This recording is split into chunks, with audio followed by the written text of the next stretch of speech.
Hi viewers, నా పేరు doctor V Venugopal. Chanakya multi speciality dental hospital, RTC bus stand back side, Nellore. ఇవాళ మనం దంతక్షయం గురించి తెలుసుకుందాం. మామూలు దంతక్షయం అనగానే డెంటల్ కేరీస్ గురించి చాలామంది అడుగుతుంటారు. అసలు నాకు పన్ను ఎందుకు పుచ్చుతుంది, నేను 2 సార్లు బ్రష్ చేస్తున్నా ఎందుకు పుచ్చుతుంది, ఎంతో జాగ్రత్తలు తీసుకుంటున్నా కానీ ఎందుకు పుచ్చుతుంది అనే ప్రశ్నలు చాలా వింటూ ఉంటాం. అసలు విషయానికి వస్తే ఏంటంటే, అసలు దంతక్షయం రావడానికి గల కారణాలు ఏంటి, వాటి నివారణ ఏంటి, దానికి సంబంధించి ఏదన్నా ట్రీట్మెంట్స్ ఉన్నాయా లేదా. దంతక్షయం రావడానికి మనం తీసుకునే ఆహారము అతుక్కోవడం, అంటే ఏదైనా అతుక్కునే ఫుడ్ కానీ లేదా షుగర్ పార్టికల్స్ కానీ తీసుకునే ఆహారంలో ఎక్కువగా ఉంటే పంటి దగ్గర నిల్వ ఉండి బ్యాక్టీరియా ఫామ్ అయ్యి వాటి ద్వారా యాసిడ్స్ ఫామ్ అయ్యి ఆ యాసిడ్స్ వల్ల పన్ను రఫ్గా తయారయ్యి ఒక గుంతలాగా కాలనీస్ ఏర్పాటు చేసుకుంటాయి బ్యాక్టీరియా. ఆ క్రమంలో పన్నుని పూర్తిగా తొలుచుకుంటూ వెళ్తూ ఉంటుంది. ముందుగా చెప్పుకోవాల్సింది ఏంటంటే, పైన పొర అంటే మనకు కనిపించేటువంటి పన్ను భాగంలో మొదటిది ఎనామిల్ అంటాం. ఈ ఎనామిల్ తర్వాత డెంటిన్ అంటుంటుంది. డెంటిన్ తర్వాత పల్ప్ అనేది ఉంటుంది.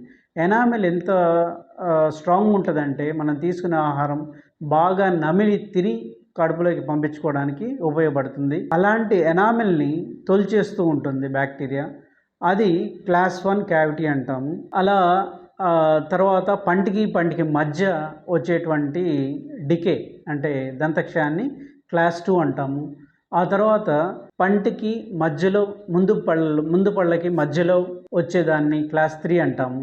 దాన్ని ముందు భాగంలో కూడా అంటే ముందు పళ్ళ భాగంలో ముందుకి పంటికి మధ్యలోకి వచ్చేదాన్ని క్లాస్ 4 అంటాము.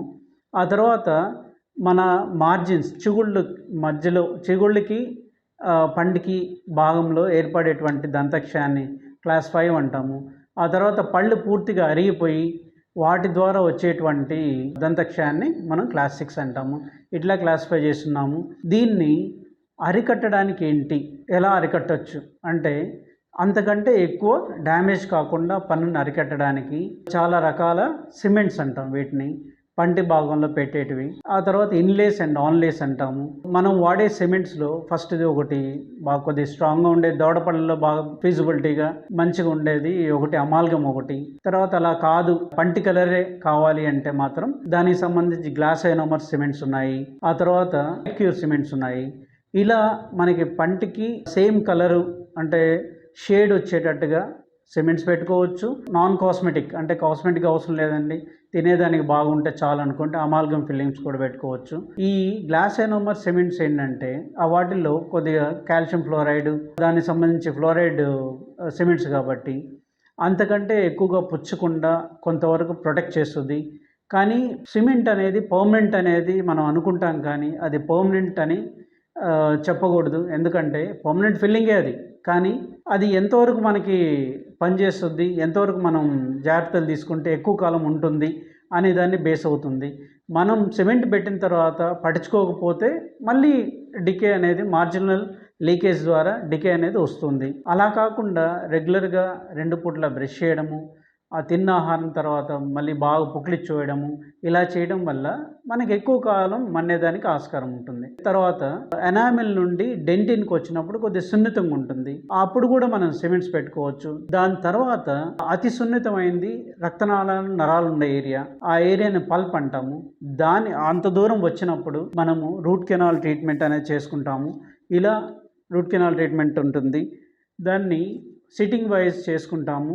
అది 2 సిట్టింగ్స్లో కానీ 3 సిట్టింగ్స్లో కానీ కంప్లీట్ చేసుకొని దానిపైన క్యాప్ పెట్టుకుంటాము.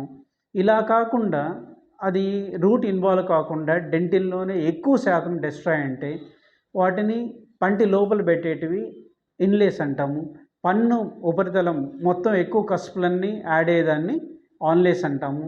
ఈ విధంగా కూడా చేసుకోవచ్చు. పన్నును కాపాడుకోవడం అనేది చాలా ముఖ్యం. ఎందుకంటే మనం తిన్న ఆహారము బాగా అంటే ముక్కలుగా చేసి బాగా నమిలి సాఫెన్ చేసి కడుపులోకి పంపించేదానికి ఉపయోగపడేటువంటి మెయిన్ ఆర్గాన్ వచ్చి పన్ను.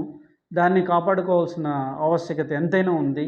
మనం ప్రొటెక్ట్ చేసుకోవడానికి కొన్ని రూల్స్ పాటించాల్సి వస్తుంది. అవేంటంటే, 1 2 పూట్ల బ్రష్ చేయడము, అండ్ బ్రష్ చేస్తూ నాలుకని బాగా శుభ్రం చేసుకోవడము. ఆ తర్వాత ఎవ్రీ 6 months డాక్టర్ని కలవడము. మధ్యలో ఆహారం తినే మధ్యలో స్వీట్స్ తినకుండా ఆపడము. ఆ తర్వాత ఏదన్నా స్టిక్కీ ఫుడ్సు లేదా చాక్లెట్స్ లాంటివి తిన్నప్పుడు వెంటనే కొంత నీళ్ళేసుకొని బాగా పుక్కిలిచ్చి చూసేయడము. ఆ తర్వాత చిగుళ్ళని బాగా మసాజ్ చేసుకోవడము.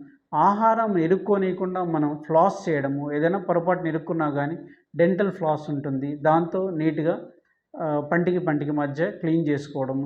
ఇవి గనక కొన్ని సూత్రాలు పాటించగలిగితే మన పళ్ళు ఎప్పుడు కూడా ఆరోగ్యంగా ఉంటాయి. సో, ఇవి పాటించండి. మీ పళ్ళని ఆరోగ్యంగా కాపాడుకోండి.